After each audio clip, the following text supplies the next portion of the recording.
Hello, everyone, and thanks for checking into the Pit Stop. This is our recap for Amazing Race 38, episode 2. Mom's Gonna Have the Willies. I'm James, and this is my husband, Will. Hey, Will.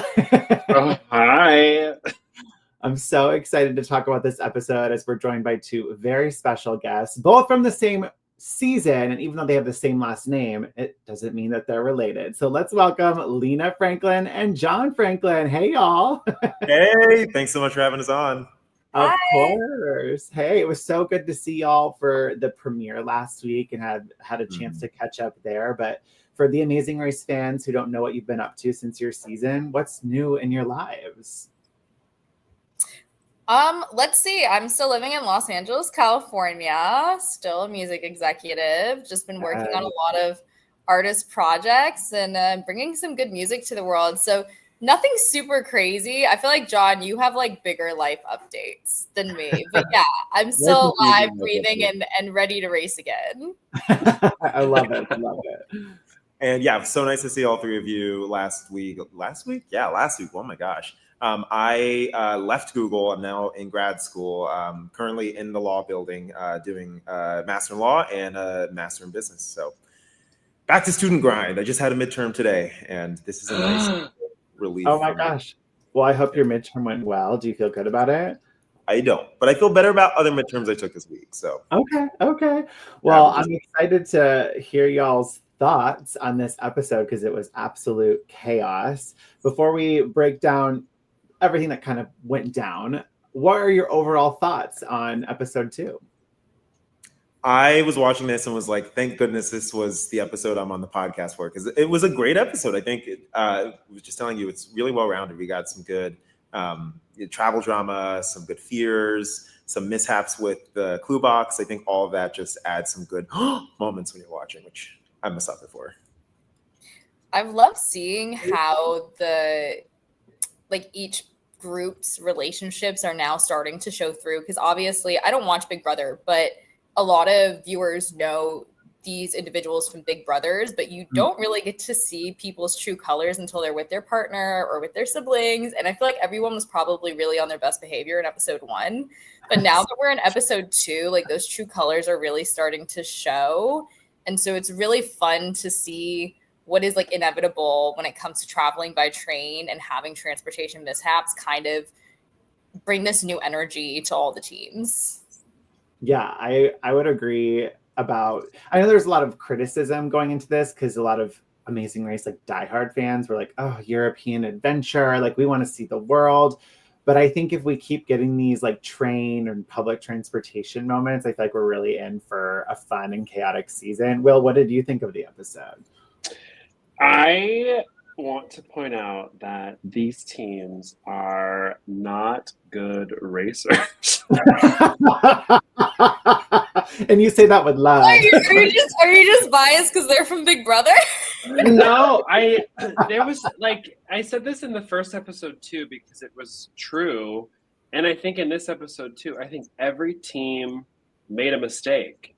And that's very rare to have an entire cast 2 episodes in a row just make a mistake. They all got off on the wrong stop, and I don't know. It probably love them then, because it's like absolutely like I was just texting with James before we got on here, and I was saying, I was like, it's a lot of like group think going on, but it's not what a normal Amazing Race cast would do, because they already know each other, so they already have a shared bond. But the problem with having a shared bond on the Amazing Race, it means that you're going to trust people with staying on the train. You're going to trust people that they're reading the clue right, that they're driving to the right direction, when you have to just think for yourself most of the time. Think with your partner. Yeah, it has been very herd mentality. And I think that, like you said, it goes back to the pre-existing relationships coming from the Big Brother world. Everyone's already kind of aware of each other. They've hung out at like different reality TV events. And it's interesting though, because I feel like on all-star Amazing Race seasons, we don't really see the herd mentality, but I think that's because if you're a former racer, you go into it kind of already knowing what to expect, where the Big Brother people don't really know. So it's just kind of easier to kind of come together and kind of go through those stressful moments and feel not as alone. where former racers could just get in there and be like, well, whatever, we already know what to expect. I think, right? Would that make sense? Maybe that makes sense. And I feel like we saw a little bit of like Jag and team kind of breaking off for a moment, saying, let's just get away from the herd mentality. But otherwise, yeah, we're so clumped together. I'm wondering how much more of that kind of break off we're going to see as we go further into the season. They realize, oh, that person sucks at directions. Like, I should not be listening to them, even though they're a good, like, Big Brother challenger. I think it's also probably going to take a stronger team being eliminated, if that even does happen at any point in this season. Realize that the group mentality or helping people is really not, like, there's a spirit of politeness in the race of, if I can help you, I will help you. But I think, you know, and I'm sure you guys are going to bring this up, but like when Jas and Jag got that, like, express pass. Yeah. That's a game changer, because you just gave a winner of a prior reality TV show an express pass. Yes. Why would you do that? I mean, I think most of us could agree here that if you're given the chance to give an express pass to another team, you would basically opt for the team that you think is literally going towards elimination, because the express pass is worth almost nothing. Because ultimately, if the team doesn't get eliminated on this round, they're going to get eliminated on the next round, even with the use of the express pass, because they're just not as strong. So I think that was like a big mistake that we're going to see play out later in the season, because Jas and Jag are going to have a bad day, but their bad day isn't going to matter because they're going to have an express pass now. Yeah. I also don't think their bad day is going to be as bad as someone else's bad day. Their bad day is going to be in like another number 1 or 2. Yeah. Right. Yeah, it's them falling back to like second place. Like that would be the equivalent of their bad Oh, shoot. So valid.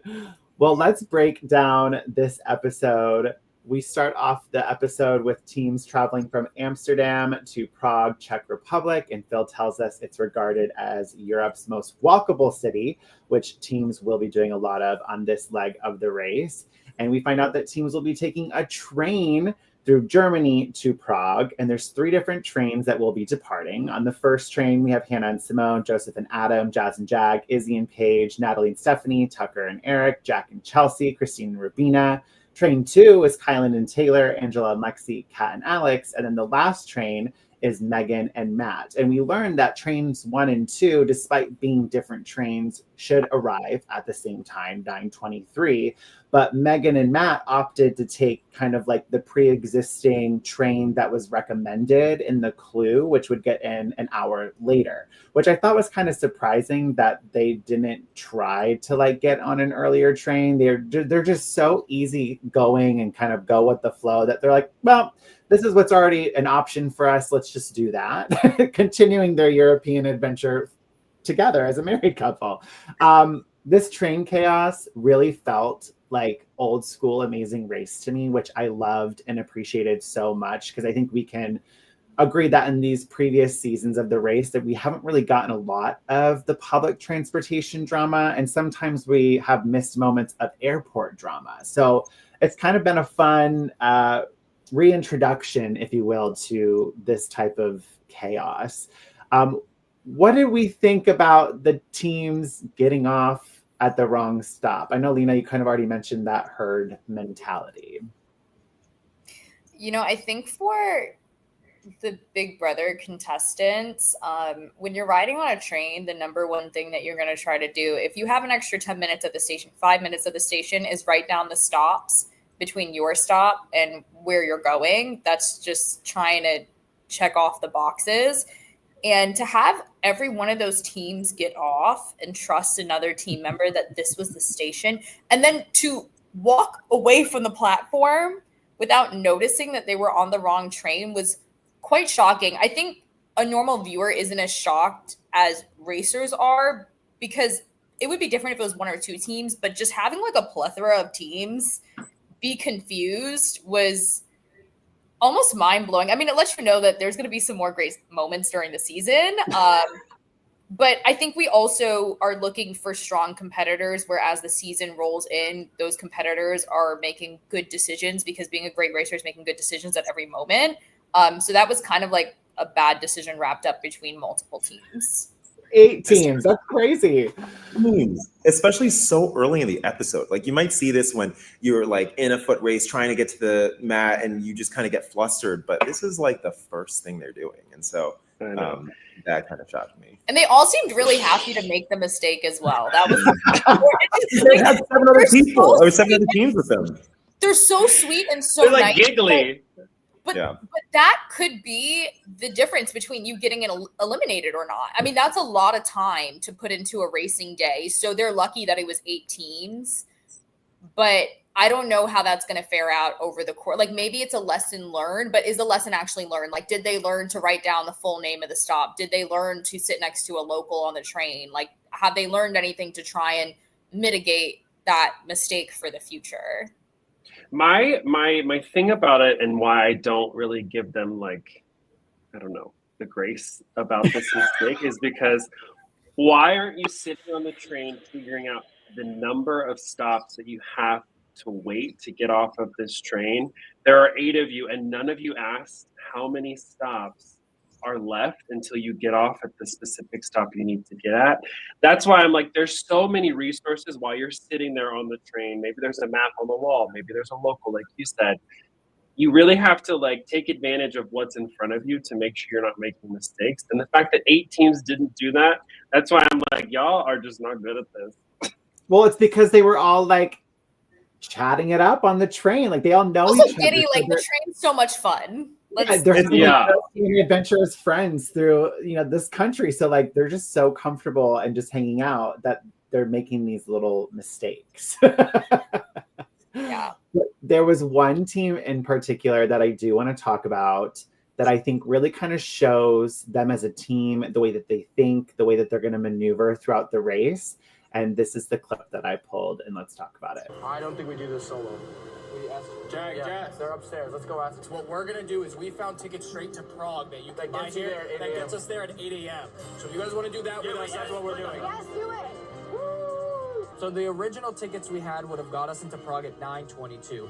These new tickets get us into Prague at 8:12 a.m. We did the group thing and it got us here. Yeah. Let's stick together till we get to the next leg, please. Yeah. Can we do that? We'll do that. This is our train, guys. I feel like this feels like this is the man.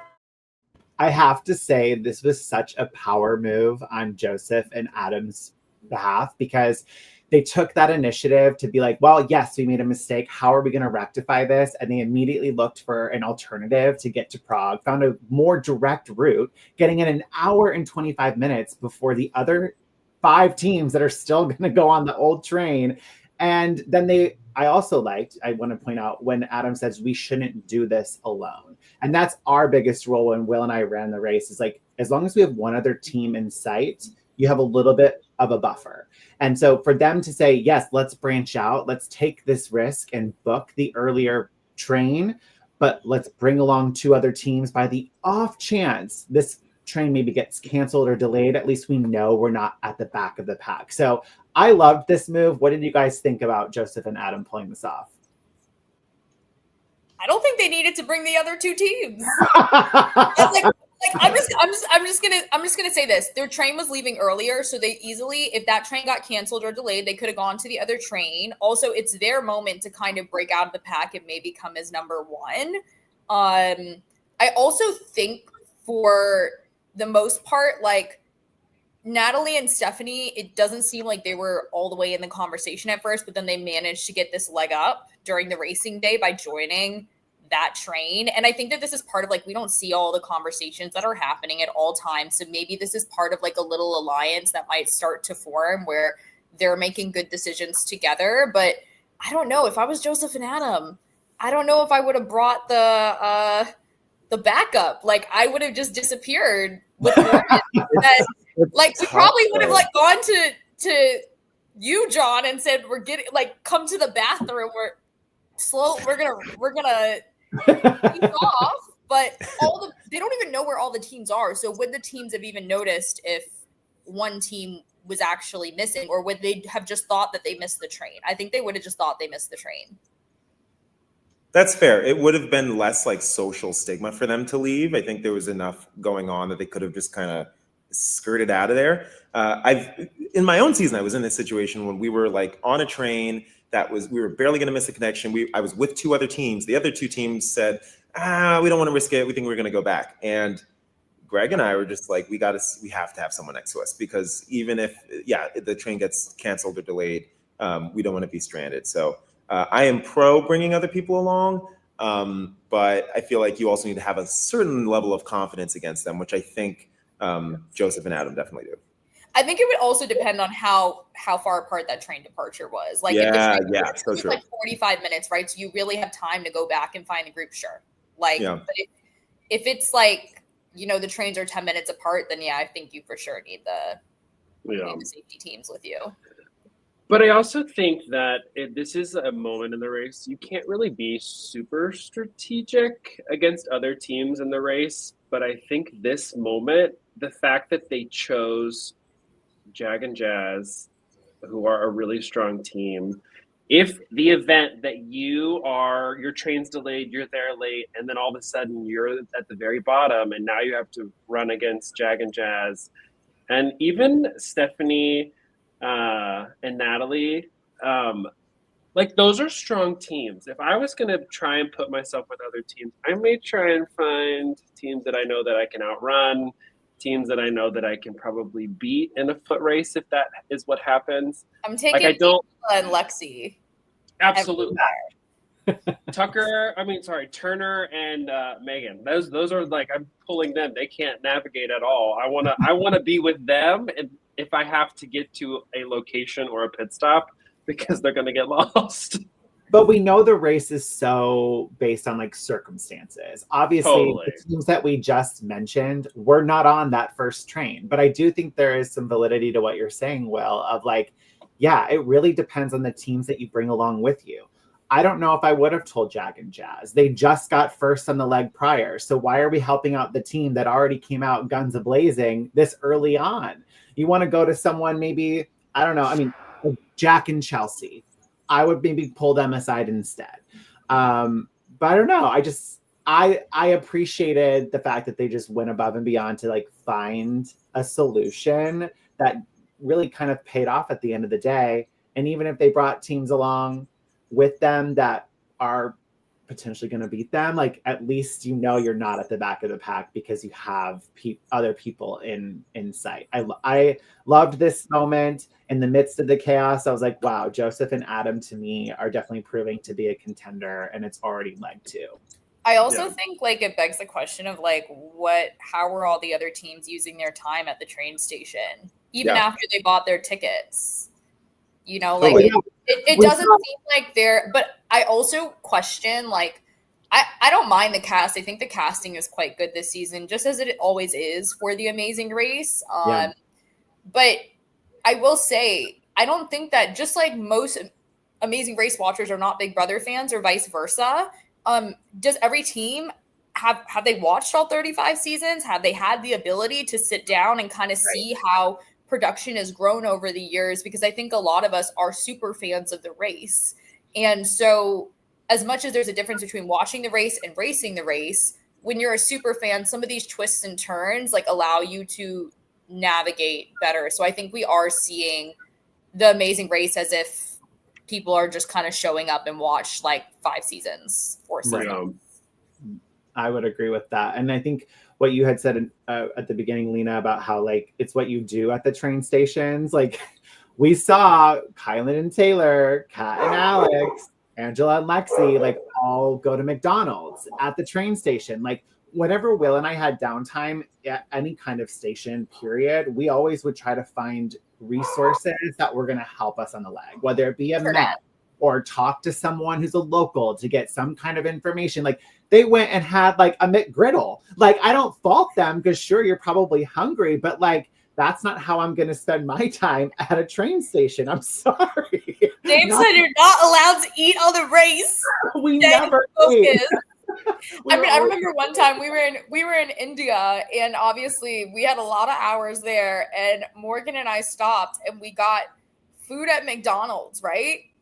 But But I remember I was like, yeah, let's just split this McFlurry. Like, we don't know if we're going to have enough money on the next place. Like, we can't just afford to be buying desserts. We were always afraid to spend money. We were like, oh, we're going to we would split like a burger, and that was splurging for us. Yeah, Also, I mean, we ended the show with quite a lot of money because there was no like casual spending. I think we bought like a keychain as a souvenir. We bought magnets, but those are so cheap. They're like $1. So Taylor's in the chat. Hey, Taylor. And also Christine. Hey, Christine. Thanks for watching, you guys. But I loved the train chaos. It was epic. And especially, I mean, I'm sure it was a sigh of relief as we saw for Megan and Matt to see the other teams end up joining them on the other train. Because now they're like, hey, we're not so by ourselves, which I actually enjoyed, because then the whole episode probably would have been a lot more predictable. We would have been like, oh, well, Megan and Matt are on that last train at 10:22, and they're going to get in like an hour behind all these other teams. I would have just assumed from the beginning that they were going to be the team to get eliminated. Megan and Matt just need a fun meter. That's like all they're missing is a way to judge how much fun they're having. I mean, I will say like Megan and Matt's dynamic together is really beautiful. And I love that they're enjoying their time on the race. And I don't think, like, do I think they're an incredibly strong team? Not really, but it doesn't mean that they can't last a few more legs, enjoy being on the race, and give some people a run for their money that are taking it like a little too seriously. Yeah. So they're very much needed.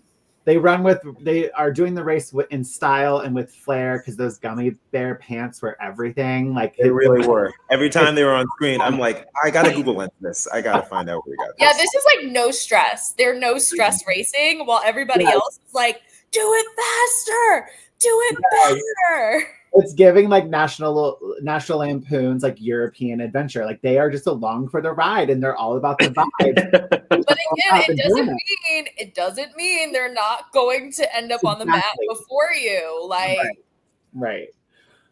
There was also one other thing from the train mishap before we talk about the roadblock that I was like impressed with. It was a power move in a way, and I want to pull that clip too. Here it is. And it's somewhere else. Do you see them? I wonder if that's it. Mr. Swirly, here. Excuse me. Hi. Hello. Я се Draname Metro. Metro? Yeah, Lavni Nadrati. Lavni. Yes. This is Central Station. Yes. This is Metro. Wait, Lavni Nadrati is inside. Okay, back inside we go. Maybe we can catch the next one. Yeah. I was so impressed that Hannah just pulled out Czech and started to talk in the language. Did not expect that. And then in the chat BCC group for Amazing Race this season, she mentioned one of the best parts about our experience on TAR was during each travel day, Simone and I would make it a point to sit down with the train conductor, whoever we could find, so that they could give us a 20 to 30 minute crash course in their native language. Our goal was to be able to speak in full sentences by the end of each leg. So thank you for recognizing the effort we put into our check. I mean, it was so impressive that even though they made this subtle mistake, they were able to recover so quickly. And instead of like, be defeated about it, they were like, okay, well, we're going to just turn around and go right back. So hats off to Hannah and Simone. I loved this moment. Hats off. Love that moment. Yeah, they really just kept their heads held high and just went to the next task. Like didn't make a whole out of it, and just recalibrated. Loved it. Yep. And it's interesting. The language in 20 or 30 minutes, like, I mean, and then being able to articulate back. Like, I think at one point Morgan was taking like full directions in Spanish because she's almost fluent in Spanish. When we were in Slovenia, we ended up with a Spanish-speaking family, and I was so stressed because she is writing down the instructions then in Spanish, and I'm like, I think we should just stick to English. And she was like, we don't have time. So to see Hannah come out there and start speaking Czech, like, get out of here. But also not even reading it from something. No. She just she's just talking. The recall. That was wild. Yeah. It was so good. I also think that they're going to be quite a surprising team. They remind me a lot of me and my sister, but like the loving version, like the sweet version, and that would make some strong competitors. Yeah. Yeah, there was one time on the race for Will and I, when we were in like Kazakhstan, we ended up using Google Voice, and it was so nice to like go back and forth with our taxi driver. But like Hannah and Simone, this is a whole other level. Like you didn't even need technology as a translator. It's so iconic, so impressive.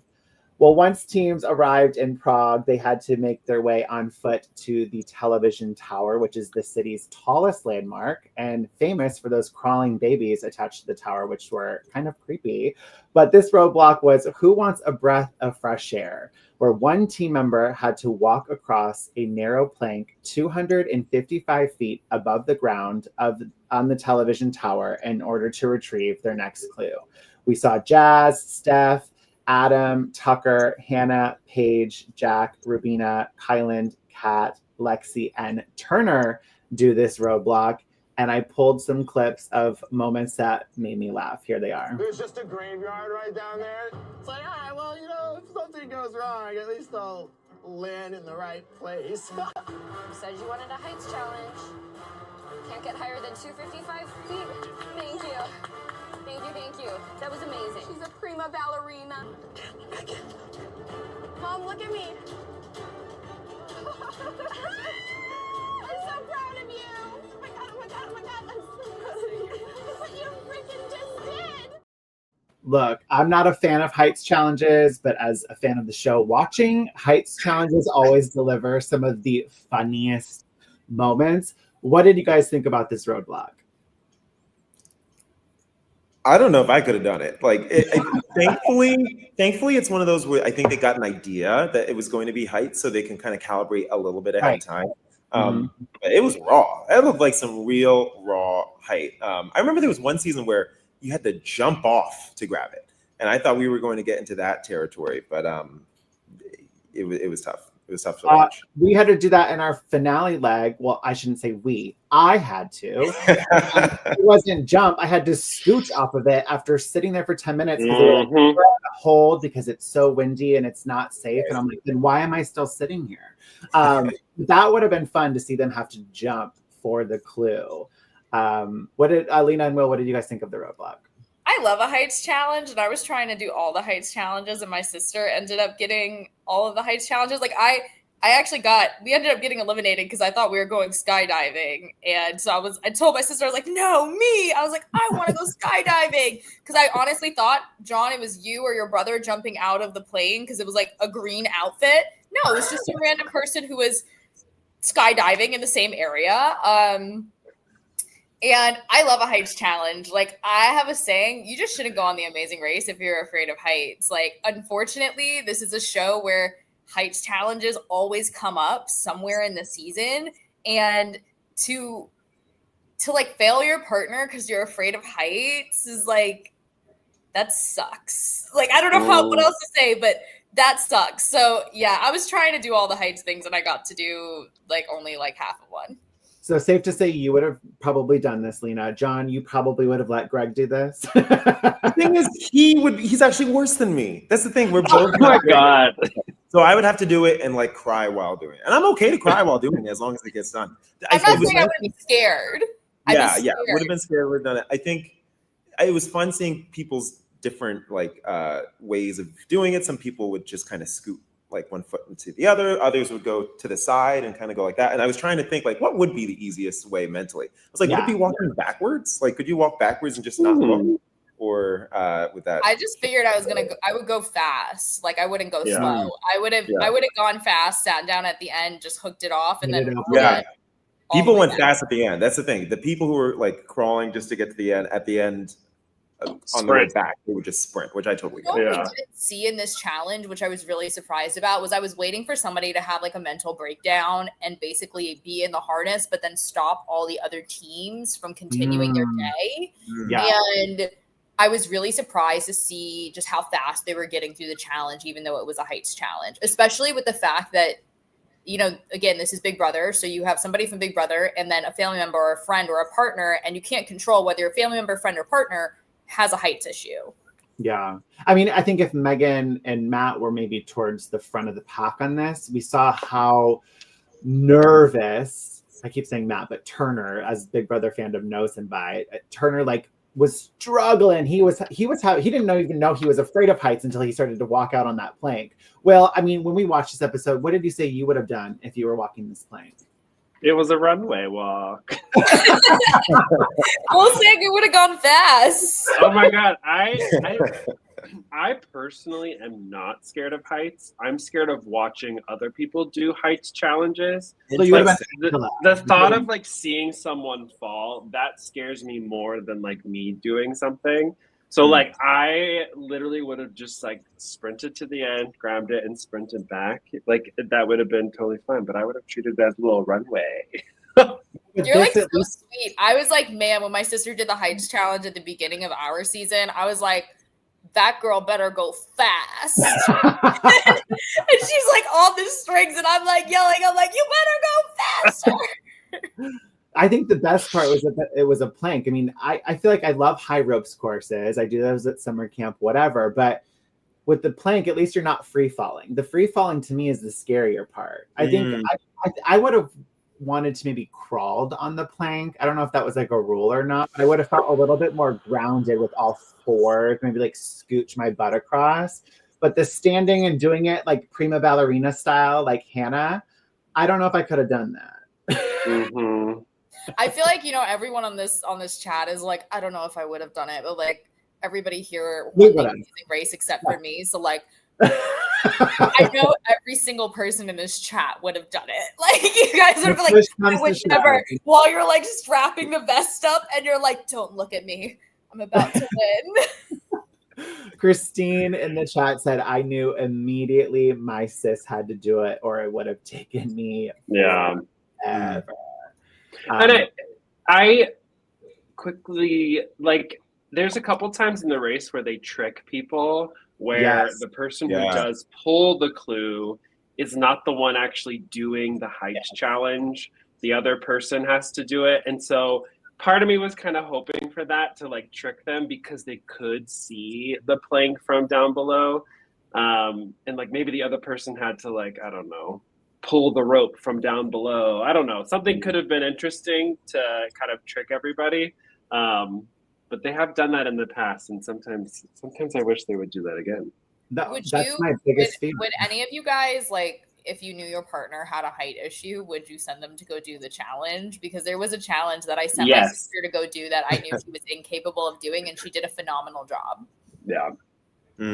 Yeah, I think so. I mean, Gregory even surprised me. The first challenge was a heights challenge, like doing that same rope across the hotel. And he killed it. You did great. I think he just brought a good attitude about it. It's so much of it is getting in your head. I feel like the longer you wait, the more pressure you have versus just starting to walk out and do it is probably going to be the easiest thing. But it's hard to say that in the moment. I think what people forget is that all of these challenges are, as long as you stay level-headed, they're most of the time, or 90% of the time, able to be completed in a reasonable time frame. It's only when you freak out. Yeah, they're a lot more simple than you make it out to be. Yeah. My hands are just clammy talking about the heights. Oh my gosh. More reason for me to make you do it. Get the harness. Well, after the roadblock, teams had to travel by metro and on foot to the statue of Charles IV, which would ultimately have their next clue, which was the season's first detour, a choice between Remember the Chair or Handle with Care. And Remember the Chair, teams had to memorize 11 village crests, search through the dining chairs with those same crests, and memorize the villages associated with them, and then reiterate the villages to a historian before receiving their next clue. In Handle with Care, teams had to deliver 48 Bohemian glass goblets to 3 vendors before receiving their next clue. Before I show clips of some funny moments from this detour, I'm curious, John and Lena, if you had been on this season, which side of the detour do you think you would have done as a team, and why would you have made that choice? I probably would have done Remember the Chair. Despite this, actually, I mean, Phil said it, it's one of the most walkable cities. So it should theoretically be pretty good to like navigate with these handle with care. But I think I would be a little triggered by the handle with care and think that there's this risk of breakage and you're going to have to walk cautiously with things. And remember the chairs. It seems pretty straightforward to me. And we had to make a decision like this in our season where we had to do like something with dumpster trash collection versus remembering the names of plates in a different language. And we chose plates. So we run that back. I think as like a female team, it's when you're tasked with like a physical challenge over a mental challenge, most of the time you're going to go for the mental challenge because you're not sure whether the physical challenge is going to be like very tiring in comparison to some of like the double male partner teams. Like an example of it is like we didn't have an option. Oh, actually we did. We had an option in Germany of tasting mustard or doing the soccer kicks. And we went for tasting mustard and me and Morgan finished that challenge in about 5 minutes. So I think they had like 8 or so different types of mustard. So you split it between your partners. And before the race, you really should be focusing on memory games because memory does matter. And we've seen it really close towards the end of the race play a part in, you know, like who continues racing. So I think we probably would have gone for the memory challenge and then use that strategy of I remember half, she remembers half, and then we both double check each other before going to the judge. Yeah, it sounds good. Taylor in the chat says, I never would have chosen half the things we did if I didn't have a male partner. And same with Christine. Mm-hmm. Yes, that part for us. So you're saying you would have done the memorization, the chairs, Lena?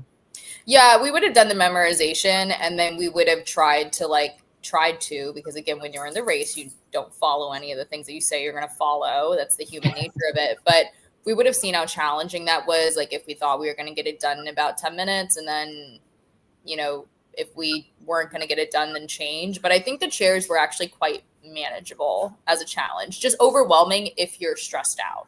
Yeah, I think Will and I were kind of going back and forth when we were watching the episode, like which one we would have chosen. And I almost think we would have chosen delivery just because it's so much more straightforward. Like, you know exactly how many goblets you're supposed to get in what color. You know exactly which cafes you have to deliver it to. Sure, maybe you need to find the address and the directions to get there, but it's just more straightforward and to the point than being crammed into a dining hall trying to find and memorize 11 different crests and going against other teams, waiting for them to get their check from the historian. Like, I just feel like the delivery one was a little bit quicker, but I'm curious. Well, do you agree? Is that what we probably would have done? I agree. I think it depends on like where we were in the race. I feel like there were some challenges that were slightly in memory that we may have gotten tripped up with detail. Yeah. And if that had already happened to us, we would not do memory again. But if so, I do think that we would have probably done the delivery because it's like a to-do list. You just check it off. Yeah. I also think that there was a chance, though, like that delivery was all on the same street, but Right. just knowing that that was a really, like you could see where they were delivering that it was uphill, Yeah. that would have been a part of our decision making too. And I also just wanted to point out that production was sneaky here because I think they were waiting for a team to not notice the difference between the blue and the purple cups. And it seemed like teams were very close to not noticing the difference because they were so close in color.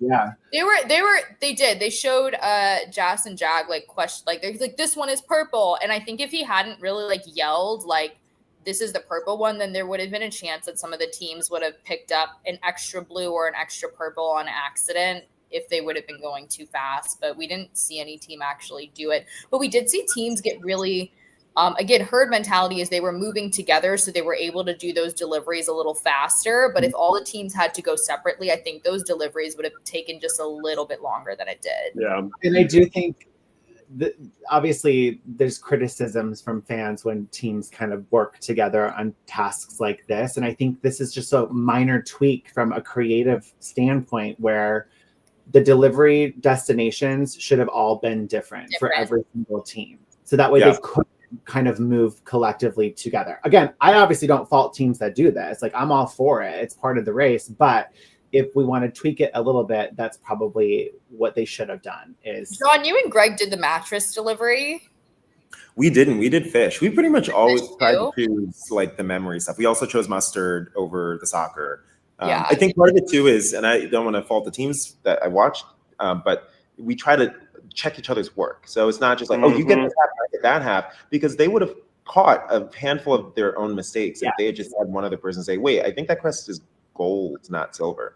Well, you saw who is it? Christine and Rubina. After they did it wrong 6 times in a row, which again, it's early on in the race, so 6 times in a row, so be it.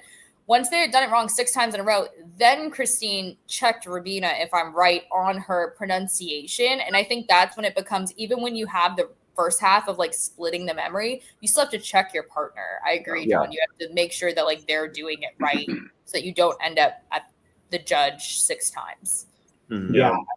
I thought it was just a really well designed detour on both ends because it delivered some funny moments. And as sad as it was to see Christine and Rubina struggle, I loved the moments we did see of them trying to learn and memorize the different villages. So I pulled some funny moments from the chair detour. We just saw Tucker and Eric at the blue box, but they were before us at the tower. So guess what? Okay, love you. Sorry, Tucker, if you're seeing this. Good job, babe. Hope we're doing a gooder job. Little Michelin. Little Michelin. That's me. Little Michelin. Boy enough. Right. Little. Kat, can you give us a clue on where we go? I tried memorizing really hard. I understand. Look. Lexi, see if you can get this. You're doing good. No, I don't know what's happening. Hell yeah. Let's go. Thank you, guys. So good. I would have probably been like Rubina, like making up a song with all the different villages. Yeah. Angela, when For she sure. off, like it was just so good. I actually loved, I know you didn't have this clip, but I loved when Chelsea, when she was like at the judge reciting, she was reciting with so much energy. And we know that the Amazing Race judges are more inclined to give you the approval depending on how excited you are, because it's just human nature. Like, you don't notice if somebody's kind of making that error because they're smiling big and they're excited. And so I felt like Chelsea was really in the Amazing Race spirit when she was reciting the names to the cities. Same thing as Angela. Yeah. I also like this judge, how the first run through, he really just went through them all, nice smile on his face. I was like, are they going to get this on the first try? Because he was just so like cheerful hitting the board. And I'm sorry, that's incorrect. Yeah, he got a lot of hugs though on the way out, so I think people liked him. And it was fun to see all the locals in the restaurant like cheering on Christine when they finally got it, and same with Angela and Lexi. But to jump back over to the other side of the detour with the goblets and the delivering, going back to herd mentality, this is why sometimes it's not good to stay with the team. Oh, it's so good to see you with all these. Thank you for having us. Are we at the wrong place? Oh, we're not here. It's not here. Come on, guys. Did he just pull us in here to party? I cannot believe that guy just pulled us in. Come on, come in. And we just walked in. Hilarious moment, but also not smart racing. It's like they were too reliant on each other to be like, yeah, this is it, rather than checking the information and making sure that they were at the right place, which sometimes is why herd mentality can work against you.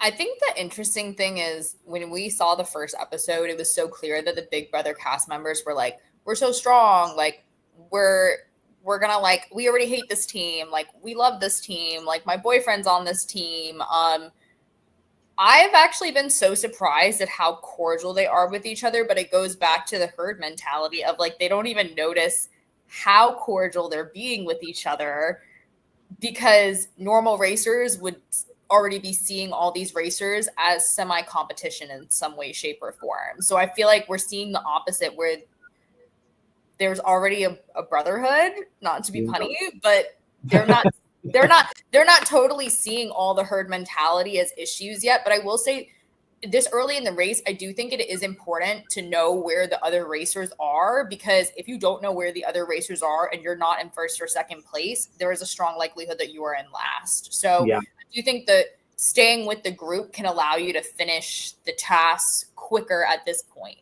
than if you're alone. Yeah. I hate it for them, but I'm okay with it. Arctic Fox 19 said, it seems herd mentality seems to be a huge obstacle in this season from this to the train. So interesting to see who breaks out of it. And, you know, I do feel like I want to give Jag and Jazz some credit. I do feel like they have, even though they're kind of at the front of the pack with Natalie and Steph and Joseph and Adam right now, we saw them at the train station kind of break away for a minute to go figure it out. Or even with the delivery, they didn't wait for Natalie and Steph and Joseph and Adam. They did their own thing. Sure, after they completed it, they kind of pointed which cafe that they needed to deliver to. But there are times to have the herd and there's times to break free. And I think Jag and Jazz are doing a good job of balancing that currently. But also maybe that's because of the confidence of the Express Pass. Who knows? Well, but I also think that like there's such a learning curve on the Amazing Race, and what Jag and Jazz are doing is they are giving information after they have completed something. Right. And the other teams are relying so heavily on getting information to do something where they're not actually learning how you have to run the race. Right. They're not actually using the resources around them, asking people for directions, to figure out where these cups need to go. They literally are just utilizing Jag and Jazz, which is way more beneficial to Jag and Jazz than the teams who are using the information, because they're really just not learning this early on in the race how the race works pretty much. Yeah, I it's also kind of wish to different. call them J and J. Can we just give them the J and J? Go ahead, John. I was just saying it's like kind of the difference of like doing homework together versus kind of doing your own own answers and then cross-checking with others, and you get a lot more out of it when you do the latter. I mean, it'll help you in the race. I mean, Will, we kind of did that. Even though we were working closely with Hung and Chi and Madison and Riley, we knew when to give us a lead over them. Like when we were in Manaus, we knew exactly what they were missing from the market and didn't tell them until we got cleared. And same with the year. Once we were done, we were able to point out like, this is what it was. Sure, it gave them a little bit of a benefit or help in the task, but we knew we still had that time buffer over them. It's just knowing when to help. So Jazz and Jag, I think, are very early on doing a good job at the balance of things for sure. Yeah.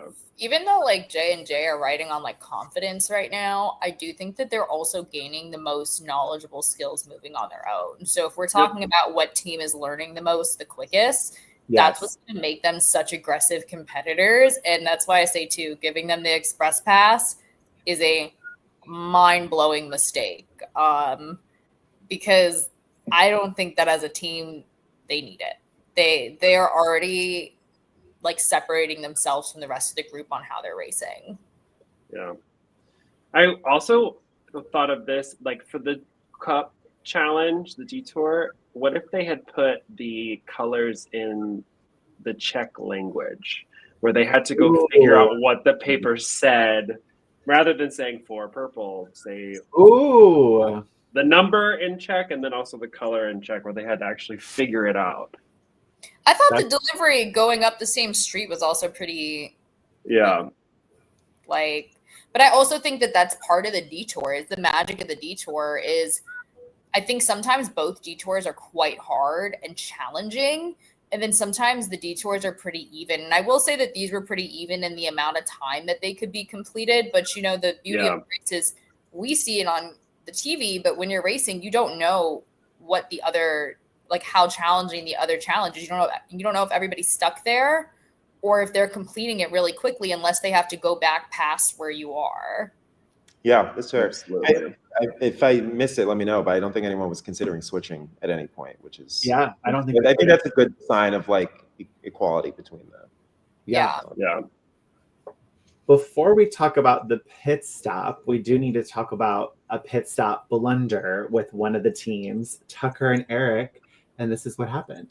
Ground info. Race on foot to your next pit stop. Oh, dude, let's go.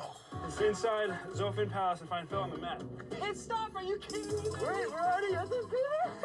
Dude, it's all pump. I can't believe it's a pit stop. I was expecting like 2, 3. I was expecting to go until like 6 p.m. Yeah, man. Thank you, Phil. Thank you. Thank you, Amazing Race. Woo! Tucker and Eric, you're the fourth team to arrive. However, you have not completed the detour, so you need to go back out onto the race course, complete the detour before I can check you in. Figure it out. Let's go. Now listen, we've seen teams make this mistake before. So like it happens, but I have to say it's kind of iconic that they didn't lose any time. They still got fourth. And not only that, but they show up to the pit stop with ice cream cones. Oh, 100%. That was such a flex. Crazy.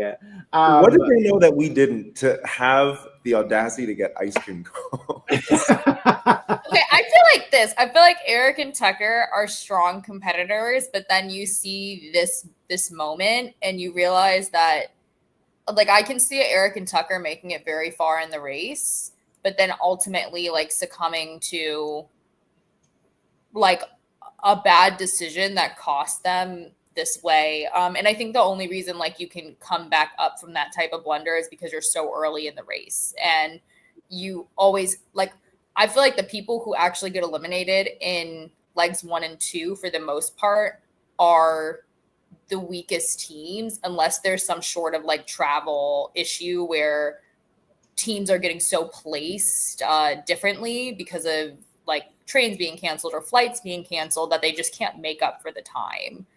So I feel like Eric and Tucker are, and I also think the editors are showing us, you know, a prequel to what might happen later on in the race based off of their decisions. But maybe they know that. Maybe having been on some of these other shows, they know, oh, well, we're in the first few legs. That thing will happen. And then, 6 episodes from now, we're going to hear that dialogue of, we can't mess up. We're against XYZ people. There is no room for mistakes. Like, I feel like we will see that realization when the time actually comes, because apparently they were very self-aware of their position and knew that they could get it. They were already fourth. So I don't know how you could be so comfortable knowing that you still have to go finish a completely different challenge. Yeah. And we saw when they showed up to the clue box, they were 8th. That's why we saw Rabina and Christine kind of throwing some fun sass towards them, being like, we're ahead, we're doing gooder. But even when they walked into the dining hall, you hear Chelsea say, I just did Big Brother with Tucker, and he is so good at memorization. And that held up because he was in and out. Him and Eric crushed it. And that getting ice cream was a way to reward themselves. Maybe the ice cream, maybe they bought it really fast. Like, you never know. Could have been a street vendor. They just threw the change and said, give us the ice creams. It was incredible. I loved it. Well, and can we clarify how that happened? It was just that the clue boxes were in close enough of a region. They just kind of went to the region, walked around and found one. Yeah, that's a good point. I don't feel like it really did a good job at explaining kind of the mistakes and how it was that easy for them to make. But you kind of hear them talking about how they looked at a map and they just kind of maybe ended up in that area. But Arctic Fox says, I looked up the locations on a map and it looks like the clue boxes were on the same side of the river on 2 different bridges, and they were both at statues. So that's why they made the mistake, which, I mean, that would check. I think that would be kind of a mix. I think we've also seen multiple seasons where people were either able to see the clue boxes before they, were at that point in the race or the pit stop. And so they knew where they were going. Like in Germany, me and Morgan couldn't find the parking spot, but we knew where the clue box was. Yeah. So we kept just looking at the clue box and then going, well, that's great, but car's not parked, so we can't get out. Well, maybe that's a good note for future racers, because we saw Tucker and Eric even say, I thought that there would have been like one more task, but like, okay, thank you, Amazing Race. If you're even already questioning that the length of the legs felt a little too short, maybe revisit the clue prior and just make sure you're not skipping something. Yeah. They seem kind of like surprised and like, but you're questioning it already. Oh. But it's also, I think you just really touched on it, James, is that it would mean that they did read the clue wrong. And that's really, like, that means that they made it all the way to the pit stop and didn't realize that they had an error until they were looking at Phil. Yeah. Well, that brings us to our placements for this leg. In first place, back-to-back first place finishes, we have Jazz and Jag. In second, Joseph and Adam. Third, Natalie and Stephanie. Fourth, Tucker and Eric. Fifth, Hannah and Simone. Izzy and Paige, 6th. Jack and Chelsea, 7th. Christine and Rabina, 8th. Kyland and Taylor, 9th. Kat and Alex, 10th. Megan and Matt, 11th. And sadly, we say goodbye to Angela and Lexi, who checked in last to the pit stop. I'm sad to see them go because I do think that they would have kept providing some fun, entertaining moments. But we had a chance to sit down and talk with Angela and Lexi a little bit about their experience. And I pulled a clip of what they had to say about what this experience meant to them. Well, what was the biggest takeaway from your experience in being able to do this together? My biggest takeaway was realizing how capable we both are. Yeah. I was a little bit second guessing myself there, but just knowing that we now have built such a strong respect for each other. We've always had Lexi being a woman, right? Yeah. Like she's 24. But in your eyes, I'm still to me, like she's always going to be young, Right. and Right. was my last child. So just for me also is the same thing. Like just this new profound respect that my daughter is perfectly capable. She's got a good head on her shoulders. She can handle her business.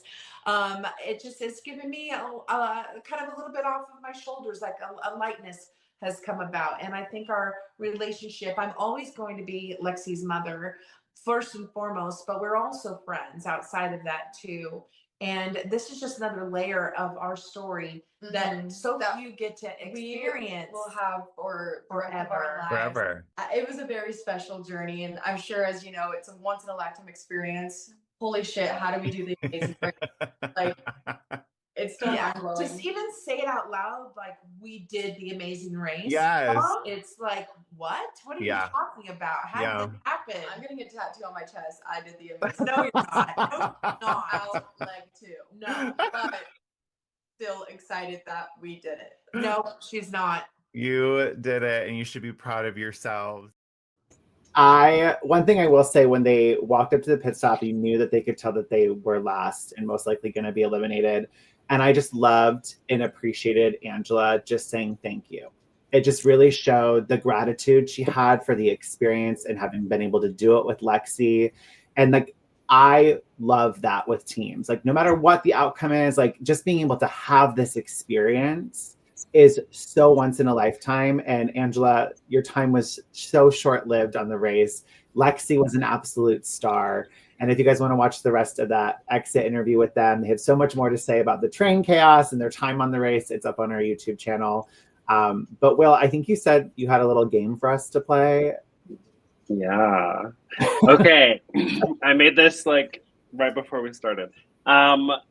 So imagine on this leg of the race, you're flying on an airplane and you get to choose who you sit next to. I want to know where on this map you want to sit for your flight, your 14-hour flight.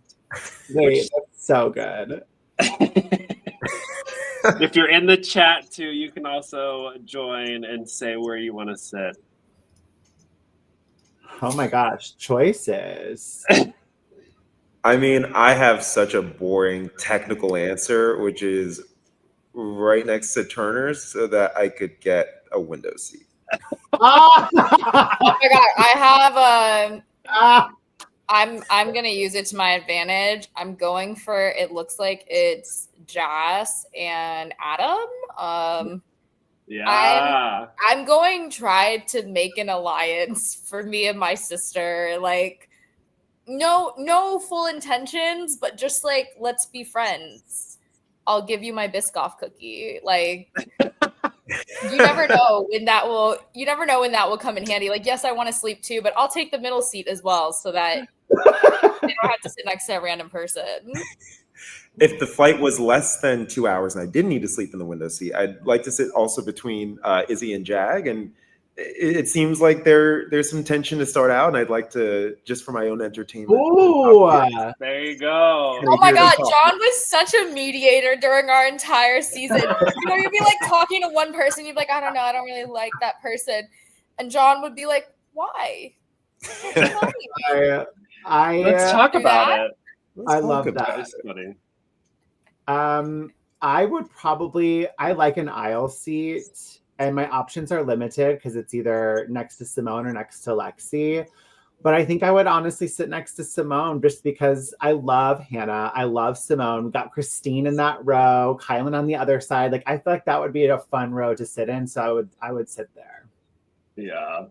Where For would you me, I'm gonna sit next to Lexi and Natalie because I think that's the most fun row out of this whole group. We're just gonna have a cocktail and giggle and have a great flight. God, that is so well. I can't believe you just threw that together. It should have been train seats, not plane seats. Oh, there you go. They could be train seats. We're not, But sometimes train seats with like 2 and 2 with a table in the middle. Like then you're like a 4-seater. Yeah. The 4-seaters were really funny on our season. That was a fun little game. I'm excited for next week's episode, as it looks like we have some really good drama around the corner. It looks like we're going to get a return of the driver's seat, which was introduced to us last season. They are going to be racing through Czech Republic once again, where a new alliance, in the episode description it uses that word, takes control of the driver's seat when the first team to arrive at the roadblock must assign how many bottles of beer each team has to fill, and a self-drive causes stress and anxiety for teams. So not only are you getting the self-driving, but we're also getting the driver's seat. I feel like we're going to be in for some good drama. Self-drives are really hard. Oh, yeah. Really hard, especially if you don't actually drive a stick shift. I think I saw Morgan and Lena at their lowest during the self-drive. Like we actually nabbed so well, and then it was really we nabbed. The stick shift just really throws you for a loop. Yeah. Oh, we know. We know. But God bless all of these teams. I also just wanted to say that I have really enjoyed watching this cast, and I'm so excited for the energy of Big Brother being a part of the amazing race, and being a fan. I'm always voting for just racers to be random people that come together to come race, but it is really enjoyable watching these relationships form and blossom. So I'm welcome to all the Big Brother. Yes. To the amazing race world. Yes, especially if we keep getting these race changing elements like the driver's seat or a public U-turn vote. I'm praying for it. I want to see the face-to-face, this is why I'm going to U-turn you. I just think it'll really elevate the season, especially for it being a European adventure. But I think we're going to forget about it being a European adventure by episode 4, just because we're going to be so invested in the teams and the journey. I do hope, especially with how this leg played out, I do hope we get a little bit more equalizers, because it felt like the placements did shake up a little bit, but the front of the pack stayed at the front and the middle of the pack stayed in the middle. And I feel like if this next leg is self-drive, I just imagine the placements kind of staying the same, unless there's a huge mix-up in navigation or a task in the driver's seat throwing a team for the loop. So I do hope laser. I will also say I think it depends on how well traveled some of these teams are, of which I don't know many of their backgrounds, but I know for our season, many of the teams that we traveled with once we got to Europe had either lived or spent substantial time traveling in Europe.